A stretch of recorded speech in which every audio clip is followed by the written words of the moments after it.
O Padre Antônio, reverendos diáconos, queridos filhos e filhas, estamos celebrando hoje com alegria, em comunhão com toda a igreja, a festa dos apóstolos São Pedro e São Paulo.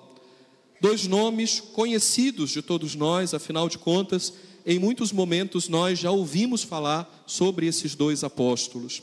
Já ouvimos falar sobre as suas capacidades, as suas virtudes, mas também já ouvimos falar muito sobre as suas limitações, sobre os seus defeitos. Sabemos que esses dois homens, esses dois servos que Deus escolheu, eram homens um pouco difíceis na sua personalidade. Primeiro, o apóstolo Pedro, um pescador da Galileia, foi encontrado por Jesus junto com Tiago e João, consertando as suas redes. Depois de uma noite inteira de pesca, Jesus olhou para aquele homem e viu nele algo que ninguém antes havia enxergado. Jesus olhou para Pedro e não ficou preso no exterior do pescador bruto, de poucas capacidades, que consertava redes. Jesus foi capaz de lançar para Pedro um olhar cheio de futuro, que foi além das limitações, que foi além da superfície. É assim que Deus olha para nós. Deus tem um olhar sobre a nossa vida também cheio de futuro. Apesar das nossas limitações, apesar dos nossos defeitos, Deus sempre olha para aquilo que nós podemos ser quando nós nos abrimos à sua graça e aceitamos o seu chamado. Humanamente, Pedro só servia para pescar. E muito mal, porque às vezes era difícil, nem peixe ele conseguia. Mas no plano da graça de Deus, ele estava reservado para ser um homem grande, um santo poderoso, pois Deus fez em sua vida maravilhas. Paulo, nós sabemos, era o contrário de Pedro.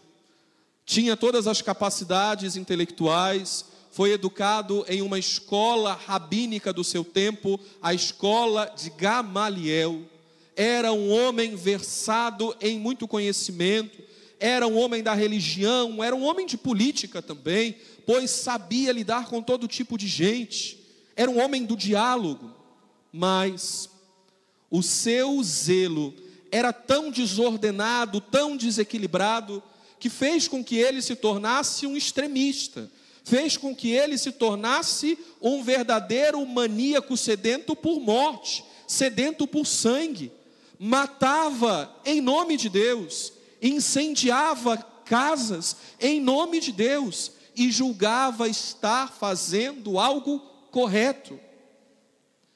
Também Paulo recebeu um olhar cheio de futuro de Jesus, que o encontrou naquele caminho para Damasco, quando Paulo, caindo por terra, caiu direto nas mãos de Jesus, e ao se levantar daquela terra do chão, já não era mais o velho homem, mas era um homem levantado para um futuro novo, para uma vida nova, para uma missão nova.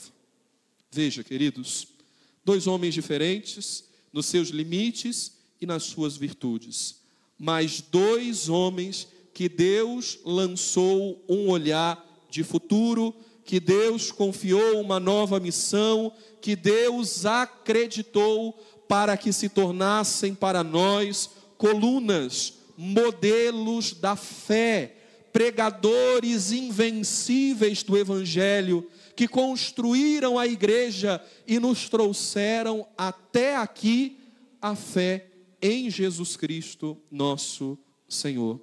Hoje, nós somos convidados a olhar para esses dois homens, para esses dois servos de Deus, e descobrir que Deus também deseja realizar maravilhas na nossa vida, também em nós, com as nossas limitações, não é? Eu sei que muitas vezes a gente olha no espelho e a gente fala: olha, eu não sou capaz disso, eu não sou capaz daquilo, eu sou muito limitado, eu tenho esse jeito muito atrapalhado, muito brigão, eu tenho esse gênio muito difícil. Quantas e quantas vezes nós esbarramos nas nossas limitações, nós esbarramos nos nossos defeitos.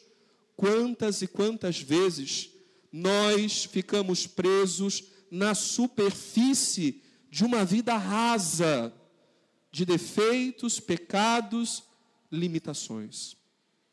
Hoje, Deus deseja dizer também a nós que tem um futuro, que tem uma missão, que tem algo para a nossa vida.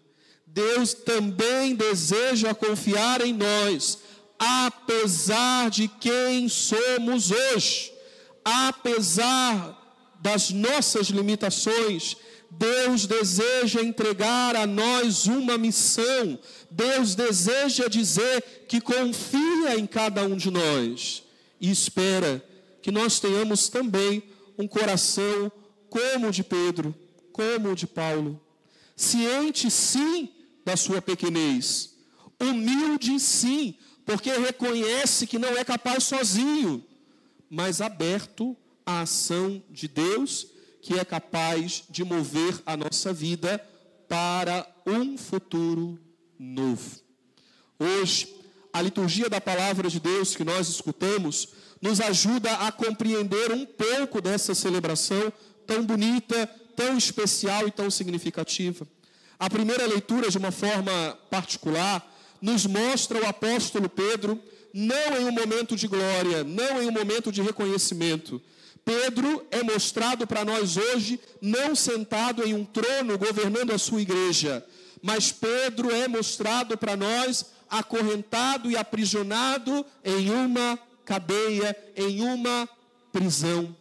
E esse primeiro elemento da primeira leitura da missa de hoje, Pedro preso, tem muito a dizer a cada um de nós. Porque quando Jesus chamou Pedro lá no mar da Galileia, quando Jesus disse para ele, deixa as tuas redes, deixa o mar, me segue, eu vou fazer de você pescador de homens, todo o sofrimento, toda a perseguição estava incluído nesse chamado de Deus. Queridos, Pedro é apresentado para nós hoje preso, porque Deus quer dizer a cada um de nós que o chamado dele para a nossa vida não é um chamado para o sucesso. Engana-se quem pensa que Deus tem um caminho de sucesso, não é? De vitória em vitória, de glória em glória, e por aí vai, não é? O caminho que Deus prepara para nós é um caminho não de sucesso, mas é um caminho de fidelidade. Deus não nos chama para sermos bem-sucedidos, Deus nos chama para sermos fiéis. E não são os momentos de glória que provam a nossa fidelidade. Não são os momentos felizes da vida que provam a nossa fidelidade. Nós somos provados na fidelidade nos momentos de prisão, de perseguição, de angústia, de dor. Pedro é apresentado para nós hoje preso, porque Pedro é apresentado para nós na grande exigência que um servo de Deus precisa fazer sobre a sua vida, de ser fiel a Deus em todos os momentos. Ser fiel a Deus quando tudo está fácil, é muito simples, não custa nada. Mas ser fiel a Deus dentro de uma prisão, ser fiel a Deus quando tudo está dando errado humanamente, aí está o grande desafio da nossa vida. E hoje, queridos, Pedro não é menos papa, não é menos líder, não é menos chefe preso numa cadeia. Pelo contrário, ali Pedro ensina à igreja o caminho da fidelidade, o caminho da perseverança, o caminho da fé, mesmo diante da contrariedade. Um segundo ensinamento bonito da primeira leitura de hoje é o ensinamento daquilo que a comunidade cristã faz, reagindo à prisão de Pedro. A gente está acostumado, não é, diante de contrariedades, a reagir muito mal. A gente fica chateado, a gente fica revoltado. Se acontece alguma coisa na nossa vida, a gente começa a criticar, a gente começa a falar mal, a gente fica azedo, né? Olha o que aconteceu com a comunidade. Pedro foi preso. A comunidade está sem o seu pastor. A igreja nascente está sem o seu líder. E o que a igreja faz? A igreja vai lá para a porta da prisão, né? Com faixas. Queremos, Pedro, solta, Pedro, abaixo, Nero. Não. A igreja entra em oração. A palavra de Deus disse para nós hoje, nos Atos dos Apóstolos, enquanto Pedro estava preso, a igreja perseverava em oração. Queridos, eu tenho certeza que esse é um ensinamento para toda a nossa vida, não só para a nossa vida de igreja, não só para a nossa vida de fé, mas para todo e qualquer aspecto da nossa vida ordinária. Quantas e quantas vezes na nossa vida, diante de contrariedades, nós assumimos a posição da reclamação. Hoje a gente vive na sociedade do mimimi. O que significa isso? A sociedade que reclama de tudo. Tudo virou motivo para reclamar, não é verdade? Está calor, reclama que está calor. Está frio, reclama que está frio, né? Queridos, nós precisamos aprender a reclamar menos e orar mais. Talvez tenha muita coisa na sua casa que não mude, porque você só sabe reclamar. Padre, há 50 anos eu sou casado com esse homem, há 50 anos eu reclamo disso e ele não muda. Claro, porque você só reclama. Por que ao invés de reclamar você não ora? Você não reza? Aí reclama do marido, marido reclama da esposa, esposa e marido reclamam dos filhos, reclama de pai, reclama de mãe, reclama de cunhada, reclama de cunhado, reclama de primo, reclama de vizinho, reclama de padre. Queridos, enquanto a gente não aprende a orar, nada muda. Reclamar é muito fácil. A reclamação, ela mostra como nós somos fracos, como nós somos miseráveis. Só quem reclama e vive de reclamação é quem não tem a capacidade de olhar o horizonte da vida com outros olhos, com olhos de esperança. É quem não tem fortaleza interior para recomeçar. Quem reclama mostra o quão fraco é. Hoje, a primeira leitura da missa de hoje ensina para nós, o nosso posicionamento diante de toda e qualquer contrariedade precisa ser a oração. E deixa-me estender agora isso para o nosso ambiente de igreja, porque nós vivemos também em um mundo de tensões. O cristianismo nasceu em meio a tensões, a tensão da perseguição, da prisão, da morte. A tensão fez o cristianismo germinar, crescer, se expandir. E hoje, as tensões que acontecem no mundo de hoje têm feito os cristãos cada vez mais fracos. É o contrário do que aconteceu no início do cristianismo. Olha o que acontece na igreja hoje. Quantas pessoas se sentem no direito de reclamar do Papa? Morreu o Papa Francisco. E algumas pessoas tiveram a coragem de dizer, graças a Deus, porque esse Papa falava isso, porque esse Papa recebia fulano, porque esse Papa era assim, era assado. Aí chega Leão, já na sacada da Basílica, alguns falam, não gostei desse Papa, porque ele usa paramento de ouro, porque ele está com uma cruz diferente da do Papa Francisco. Queridos, olha o absurdo que nós vivemos hoje.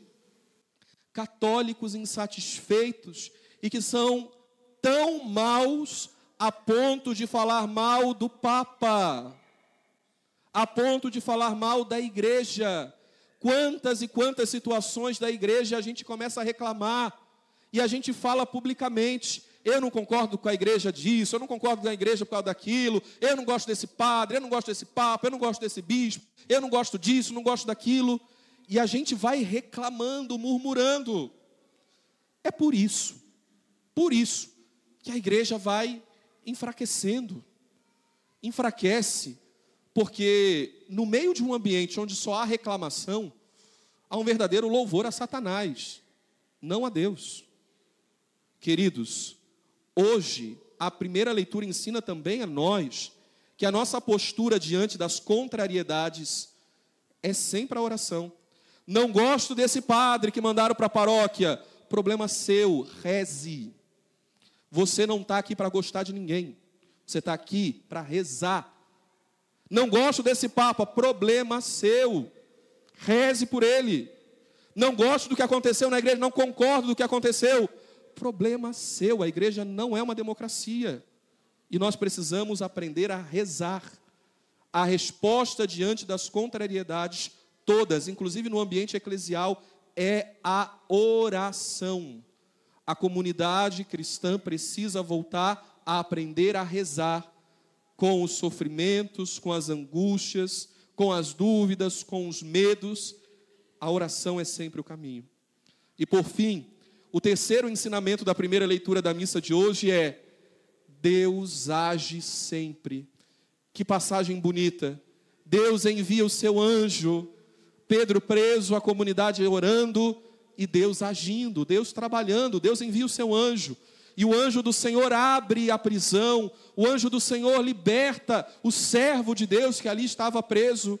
Deus ouve a oração do seu povo, Deus vê a fidelidade do seu servo, Deus o liberta.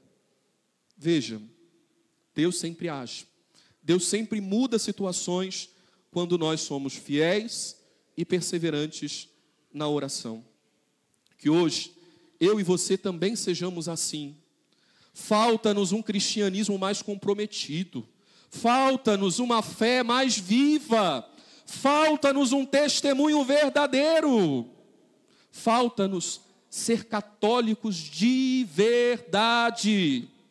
Chega de um cristianismo vazio, da crítica, da murmuração, da tristeza, do azedume, em que tudo está ruim, em que nada está bom.